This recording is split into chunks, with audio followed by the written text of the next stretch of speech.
AISF రాష్ట్ర ఉపాధ్యక్షులు AIYF రాష్ట్ర సమితి ఆధ్వర్యంలో ఆంధ్ర రాష్ట్రంలో నిరుద్యోగ సమస్యలు పరిష్కరించాలని చెప్పి ఈరోజు రాష్ట్ర వ్యాప్తంగా జిల్లా కలెక్టర్ కార్యాలయం ముందు ధర్నాలు నిరసన కార్యక్రమాలకి ఏవైఎఫ్ రాష్ట్ర సమితి పిలుపునివ్వడం జరిగింది. అందులో భాగంగా ఏఐఎస్ఎఫ్ ఏవైఎఫ్ విజయవాడ నగర సమితి నాయకత్వం ఈరోజు ఎన్టీఆర్ జిల్లా కలెక్టర్ కార్యాలయం ముందర ఈరోజు నిరసన కార్యక్రమం తెలియజేయడం జరుగుతుంది.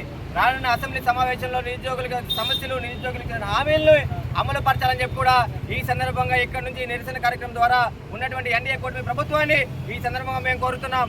మీరు ఇచ్చినటువంటి హామీలను మేము అమలు పరచమంటున్నాం. ఆనాడు అధికారంలో రాకముందుగా నిరుద్యోగులకి ప్రతి ఏటా మేము 2 లక్షల ఉద్యోగాలు జాబ్ క్యాలెండర్ ద్వారా కల్పిస్తాం.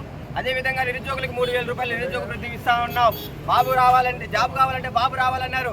బాబు షూరిటీ మీ యొక్క జాబులకు అన్నారు. మరి బాబు గారు అయితే అధికారంలోకి వచ్చారు, ఆయనకి జాబ్ వచ్చింది. కానీ రాష్ట్రంలో ఉన్నటువంటి ప్రతి ఒక్కరికి ఈరోజు ఉన్నటువంటి జాబులు ఊడిపోయే పరిస్థితి ఉంది. కానీ ఏ ఒక్కరికి కూడా ఈరోజు జాబ్ వచ్చే పరిస్థితి ఆంధ్ర రాష్ట్రంలో కనిపించట్లేదు.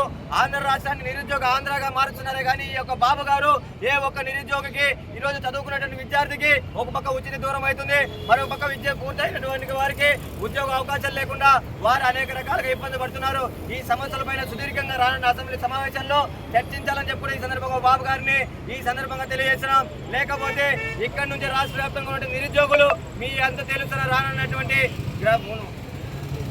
ఎన్నికల్లో మీకు చేతనైనటువంటి గుణపాఠం తెలియజేస్తారని చెప్పి ఈ సందర్భంగా తెలియజేస్తూ అసెంబ్లీ సమావేశంలో సుదీర్ఘంగా చర్చించి నిరుద్యోగ సమస్యలపైన ప్రధానంగా అజెండా పెట్టి మీరు ఆ సమస్యలు పరిష్కరించకపోతే అసెంబ్లీ సమావేశాలకు ముట్టడిస్తారని చెప్పి ఈ సందర్భంగా తెలియజేస్తున్నాం.